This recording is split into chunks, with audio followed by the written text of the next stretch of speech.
আসসালামু আলাইকুম। খুলনা বিশ্ববিদ্যালয়ের এপ্লাই শুরু হয়ে গেছে আজ থেকে অলরেডি। তোমরা চাইলে খুলনা বিশ্ববিদ্যালয়ে আসলে ওয়েবসাইটে গিয়েই এখনই এপ্লাই করতে পারো। বাট এপ্লাই করার পূর্বে কেন আসলে খুলনা বিশ্ববিদ্যালয়ে সবার এপ্লাই করা উচিত, এই বিষয়টা তোমাদের একটু জানা উচিত।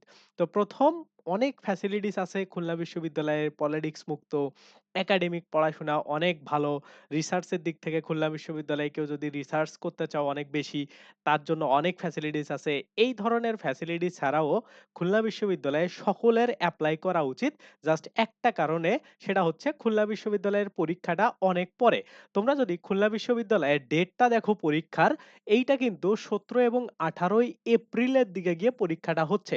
এখন তুমি নিজেকে নিয়ে খুবই কনফিডেন্ট যে তুমি ঢাকা বিশ্ববিদ্যালয়ে চান্স পাইতে পারো বা অন্যান্য বিশ্ববিদ্যালয়গুলোতে চান্স পাইতে পারো। তারপরেও আমি তোমাকে বলব যে খুলনা বিশ্ববিদ্যালয়কে তোমার একটা লাস্ট অপশন হিসাবে তুমি রাখতে পারো। কারণ অ্যাডমিশন টেস্টটা এমন যে তোমার আসলে যেকোনো একটা পরীক্ষা খারাপ যেকোনো জায়গায় হয়ে যাইতেই পারে।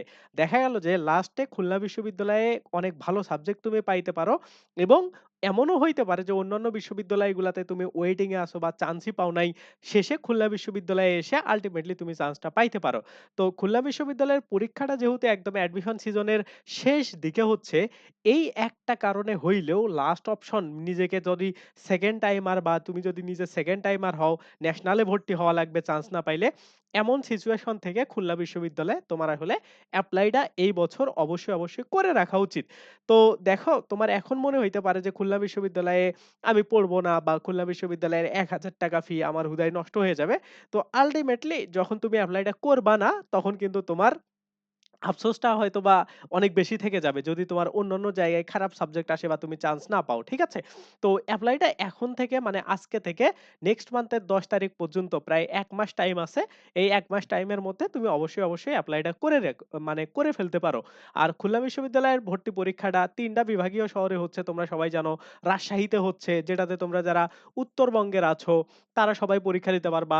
ঢাকাতে হচ্ছে, ঢাকাতেও সব জায়গা থেকে তোমরা যারা সিলেটে আছো বা চট্টগ্রামে আছো, তারা যাতে ঢাকায় এসে পরীক্ষা দিতে পারো। ইভেন যারা ঢাকার আছো, তারাও ঢাকাতে পরীক্ষা দিতে পারবা। এজন্য ঢাকাতে সেন্টারটা আছে। আর এইদিকে তো খুলনা ইউনিভার্সিটি ক্যাম্পাস এবং খুলনা শহরে বিভিন্ন জায়গাতে তোমাদের পরীক্ষাটা হবে। তো ওই জায়গা থেকে তোমাদের কিন্তু দেখা গেল যে খুলনা বিশ্ববিদ্যালয়ে যদি আলাদা পরীক্ষা নিত, তাদের খুলনা শহরেই যেটা তারা ১ম এ প্ল্যান করছিল, সেটাকে ক্যানসেল করে ৩ টাতে দিছে। যাতে করে তোমাদের সুবিধাটা হয়। তো এজন্য আমি তোমাদের বলব যে খুলনা বিশ্ববিদ্যালয়ের আসলে তোমার এপ্লাই করাটা উচিত। এখন তোমরা যদি বলো যে ভাইয়া কিছু লজিক্যাল কারণ বলেন, এইগুলা ভয়-ভীতি দেখাইয়া আমাদের আসলে লাভ নাই যে কেন আসলে খুলনা বিশ্ববিদ্যালয়ে পড়বো। তো তোমরা সবাই অনেকেই জানো, সবাই নাও জানতে পারো যে আমি খুলনা বিশ্ববিদ্যালয়ের আইন বিভাগে পড়াশোনা করতেছি। তো আমি আমার বিশ্ববিদ্যালয় সম্পর্কে একটা কথা বলতে পারি যে তোমাকে যথেষ্ট পরিমাণে পড়াশোনার দিক থেকে ফ্যাসিলিটিস দেয়া হবে এবং খুলনা বিশ্ববিদ্যালয়ের ছেলেরা যারা আছে, ছেলেই কিংবা মেয়ে, উভয়ই আসলে অন্যান্য বিশ্ববিদ্যালয়ের তুলনায় কোয়ালিটিফুল একটু মোটামুটি মানে ভালো হয়। কারণ দেখো এই জায়গাতে আমাদের অনেক বেশি প্রেশারে রাখা হয়। যেমন তোমাকে যদি আমি কিছু এক্সাম্পল দেই, আমাদের এইখানে প্রচুর পরিমাণে পরীক্ষা নেওয়া হয়, প্রচুর পরিমাণে অ্যাসেসমেন্ট নেওয়া হচ্ছে, প্রচুর পরিমাণে আমাদের এই জায়গাতে প্রেজেন্টেশন হচ্ছে। তো এই ধরনের বিভিন্ন স্কিল গুলা তোমার ডেভেলপড হয়। আর খুলনা বিশ্ববিদ্যালয়ের সবথেকে ভালো দিক হচ্ছে এই জায়গাতে যে সংগঠনগুলা আছে সবগুলা হচ্ছে সক্রিয় সংগঠন। দেখবা তুমি রাজনৈতিক বিশ্ববিদ্যালয়ে গেলে সংগঠনগুলা অত বেশি সক্রিয় না। কারণ যারা পলিটিক্যাল মানে পাওয়ারফুল থাকে ক্যাম্পাসে তারাই আসলে ওইগুলার কেন্দ্রীয় পদগুলাতে হোল্ড করে। তো এজন্য ওইটার ঠিকঠাক ইউজ এইটা আসলে অন্যান্য বিশ্ববিদ্যালয়গুলাতে কম হয়। কিন্তু খুলনা বিশ্ববিদ্যালয়ের সুবিধাটা হইলো যে এইখানে আসলে তুমি পলিটিক্স তো নাই ১ নাম্বারে। এই জায়গাতে যারা ক্যাপাবল এবং যারা যেকোনো ক্লাবের প্রেসিডেন্ট হয় তারা মোটামুটি 4th ইয়ারে গিয়ে হয় এবং তার ৩ বছরের রেকর্ডের উপর ডিপেন্ড করে তাকে ক্লাবের প্রেসিডেন্ট করানো হয়। এই জায়গা থেকে আসলে যারা ক্লাব পছন্দ করো বা যারা এইসব এক্সট্রা কারিকুলাম এর সাথে কানেক্টেড থাকতে ভালোবাসো, তারা আসলে অনেক বেশি ফ্যাসিলিটিস পাবা। ওকে? তো খুলনা বিশ্ববিদ্যালয়ে এরকম যদি আমি তোমাকে অনেকগুলা গুণাবলীর কথা বলি, তাইলে আসলে বলে শেষ করতে পারব না। বাট খুলনা বিশ্ববিদ্যালয়ের স্টুডেন্টদের বা আমাদেরও একটা মানে অভিযোগ আছে যে এখানে প্রচুর ক্লাস করা লাগে। অন্যান্য বিশ্ববিদ্যালয়ে যেমন তুমি ক্লাস বাঙ্ক মারে বা ক্লাস ফাঁকি-টাকি দিয়ে তুমি আসলে নিজের ইচ্ছামত করতে পারবা। তো এই জায়গাতে আসলে এই সুযোগটা নাই। কেন নাই? এটার পিছনেও একটা বিগ রিজন আছে যে প্রত্যেকটা ডিসিপ্লিনে মানে ডিসিপ্লিন বলতে ডিপার্টমেন্ট, ঠিক আছে? তো এই প্রত্যেকটা ডিসিপ্লিনে আসলে স্টুডেন্ট সংখ্যা খুবই কম। মানে দেখা গেল যে এটা একটা প্রাইভেট ইউনিভার্সিটির মতো। মানে প্রাইভেট ইউনিভার্সিটির থেকেও স্টুডেন্ট সংখ্যা কম। যেমন আমাদের লতে তোমরা চান্স পাবে এবার হচ্ছে মোট ৪০ জন। ওকে? ইংলিশে চান্স পাবা তোমরা ৪৫ জন। তারপরে ধরো বাংলাতে চান্স পাবা ৪৫ জন। এরকম করে বাকিগুলাতে ৪০-৪৫ করে তোমাদের মোটামুটি তোমাদের সিটগুলা আছে। তো এই জায়গাতে এইজন্য বেসিক্যালি খুলনা বিশ্ববিদ্যালয়ের যে কম স্টুডেন্ট হওয়ার কারণে স্টুডেন্ট এবং টিচারদের কানেকশনটা এত বেশি হয়ে যায় যে দেখা গেল যে তুমি ক্লাসে আসো নাই, পরের দিন তোমার টিচার হাই স্কুলের মতো করে জিজ্ঞেস করলো যে তুমি কেন আসো নাই, মানে তোমাকে এতটা ফ্রেন্ডলি ওয়েতে চেনে।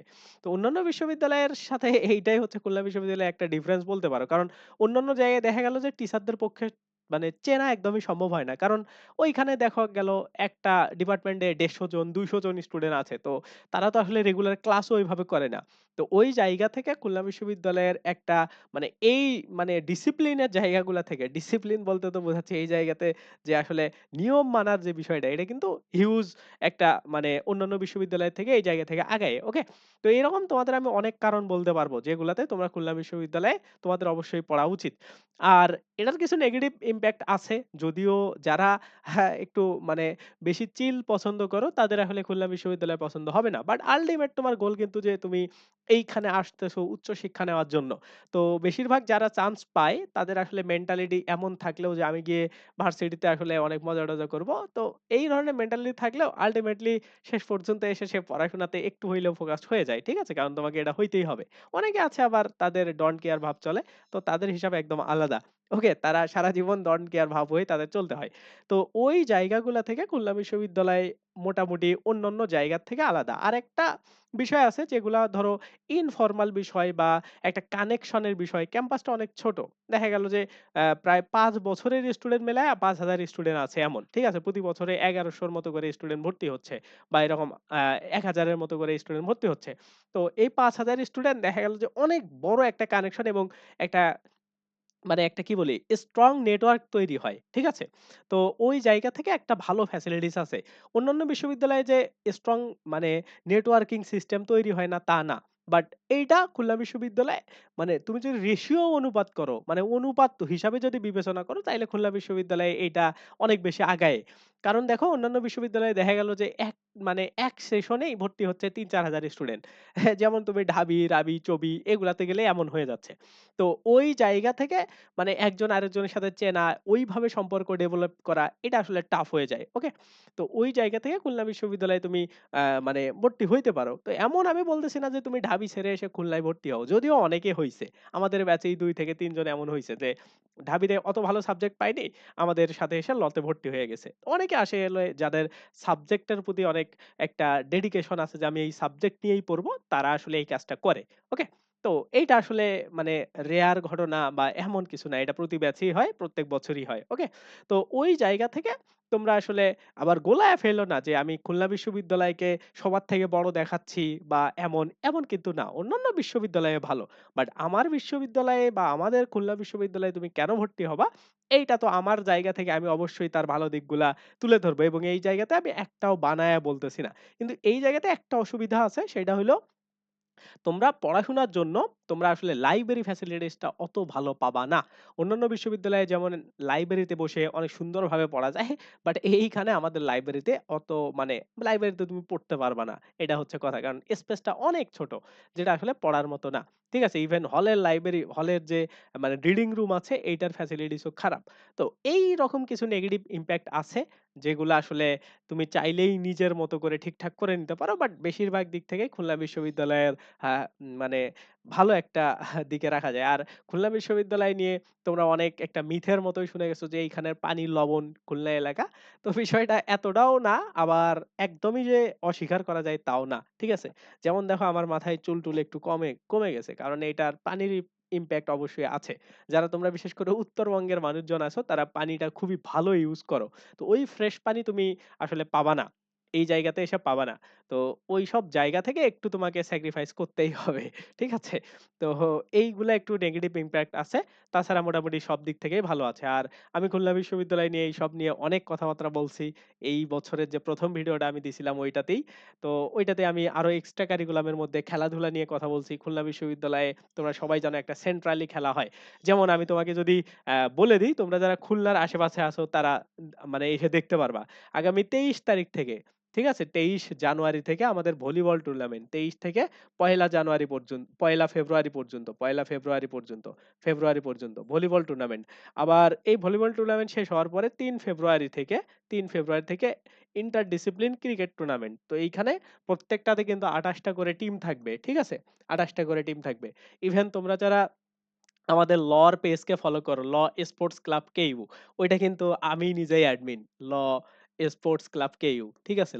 তোমরা যারা সার্চ করে ফেসবুকে দেখতে পারো SPORTS sports club, club, club কেইউ। তো এটা আসলে উত্তরাধিকার সূত্রে আমি নিজে অ্যাডমিন পাইছি। আমাদের সিনিয়ররা ছিল। তারপরে আমি এটা পাইছি। আমি আমাদের জুনিয়রদেরকে দিব। তো এইগুলা তো তোমরা এগুলাতে মানে একটু ইনফরমেশন গুলা দেখে নিতে পারবা। যদি তোমাদের কারো খুলনা বিশ্ববিদ্যালয় নিয়ে আগ্রহ থাকে। তাইলে এটা সম্পর্কে অনেক তথ্য পাবা। তো আমাদের এই স্পোর্টস গুলা কিন্তু প্রতি বছরই ফুটবল, ক্রিকেট, তারপরে ভলিবল এগুলা হচ্ছে। তো এমন ধরনের সবকিছু একদম মানে এগুলা যে আমরা নিজেরা এরেঞ্জ করতেছি তা না। বিশ্ববিদ্যালয় থেকে এরেঞ্জ করা হচ্ছে এবং এইগুলাতে বাধ্যতামূলক পার্টিসিপেট করতে হয়। আর এই জায়গা থেকেই মোটামুটি খুবই ভালোভাবে মানে অর্গানাইজড ওয়েতে সবকিছু হয়। তো এইসব অনেক ফ্যাসিলিটিস আছে, পড়াশোনা সবকিছু। তো আমি মনে করি যে তোমাদের কারো যদি একটা প্রাইভেট ফিল মানে প্রাইভেট বিশ্ববিদ্যালয়ে যেমন ফিল পাওয়া যায়, সবকিছু গোছালো থাকে একটা ভালো, সেইরকম তোমরা একটা সার্ভিস পাবা। তো আমাদের পোলাপান অনেকে মজা করেও বলে যে আমরা আসলে স্কুলে পড়ি মানে হাই স্কুলে পড়ি। হাই স্কুলের ফিলটা খুলনা বিশ্ববিদ্যালয়ে পাওয়া যায়। ওকে? তো এইসব কারণে তোমরা আসলে খুলনা বিশ্ববিদ্যালয়ে এপ্লাই করতে পারো। তো এটাই হচ্ছে মানে সব কথার শেষ কথা হচ্ছে যে এপ্লাইটা হচ্ছে লাস্টের দিকে। তুমি যেখানেই চান্স পাও না কেন, দেখা গেল তোমার সাবজেক্ট পছন্দ হইল না। তো খুলনাকে তুমি একটা অপশন রাখার জন্য এপ্লাইটা করে রাখতে পারো। ঠিক আছে? তো এইটাই আমি তোমাদের বলে দিলাম। এখন তোমাদের উপর সবকিছু। আমি আসলে বিশ্ববিদ্যালয় থেকে স্পন্সরশিপও পাইনি যে এপ্লাই করো, তাদের টাকা বেশি করে দাও। এটাও আমি পাইনি। বাট আমি মনে করলাম যে as a student admission candidate তুমি একটা ইউনিটে অন্তত এপ্লাই করে রাখো। ঠিক আছে? এইটাই। তো সবার জন্য শুভকামনা। তোমরা যারা খুলনা বিশ্ববিদ্যালয়ে আসবা, আমার জুনিয়র অবশ্যই তো যারা ভিডিও-টিডিও দেখতেছো অবশ্যই হবা। তো ওই জায়গা থেকে তোমাদের জন্য সবার জন্য শুভকামনা। এপ্লাই করে রাখো। যখন থেকে প্রিপারেশন নেওয়ার দরকার তখন থেকে নিবা। ঢাবি এক্সাম শেষ হইলে, অন্যান্য বিশ্ববিদ্যালয়ের এক্সাম, জগন্নাথের এক্সাম শেষ হইলে তোমরা প্রিপারেশন, জাহাঙ্গীরনগরের এক্সাম শেষ হইলে তোমরা খুলনা বিশ্ববিদ্যালয়কে টার্গেট করে পরীক্ষা দিবা। ঠিক আছে? তো এইটাই। আজকের ভিডিও এই পর্যন্তই। আশা করি তোমাদের ভালো লাগছে। লাগলে অবশ্যই লাইক দিবা। আর এই ভিডিওর ডেসক্রিপশনে খুলনা বিশ্ববিদ্যালয় নিয়ে সবার আগে তথ্য পাইতে আমার নিজের তৈরি করা একটা ফেসবুক গ্রুপ আছে। ওইটাতে প্রায় ১০০০ এর মতো লোকজন জয়েন হইছে। তোমরা চাইলে জয়েন হইতে পারো। সবার আগে তথ্য পাবা। ইভেন ওইটা শুধু খুলনা বিশ্ববিদ্যালয় রিলেটেড তথ্য স্পেসিফিক। ওইখানে বিভিন্ন প্রশ্ন এনালাইসিস আরো বিভিন্ন জিনিস আছে, ওগুলা তোমরা চাইলে দেখতে পারো। ওকে? তো এইটাই কথাবার্তা খুলনা বিশ্ববিদ্যালয় নিয়ে। আর খুলনা বিশ্ববিদ্যালয় নিয়ে আমরা অবশ্যই ডেডিকেটেডলি প্ল্যান করতেছি। তোমাদের জন্য অবশ্যই ব্যাচ আসবে। এইটা শুধুমাত্র খুলনা বিশ্ববিদ্যালয় আইন বিভাগের স্টুডেন্টরাই তোমাদেরকে পড়াবে। আশা করি তোমরা একটা বেস্ট এক্সপেরিয়েন্স পাবা। আর সবাই যাওয়ার আগে নির্ভর.নেট এই ওয়েবসাইটটা ভিজিট করো। NIRVOR নির্ভর.নেট। এইটাতে নিজের ইচ্ছামত টপিক এবং নিজের ইচ্ছামত সাবজেক্ট সিলেক্ট করে তোমরা পরীক্ষা দিতে পারবা।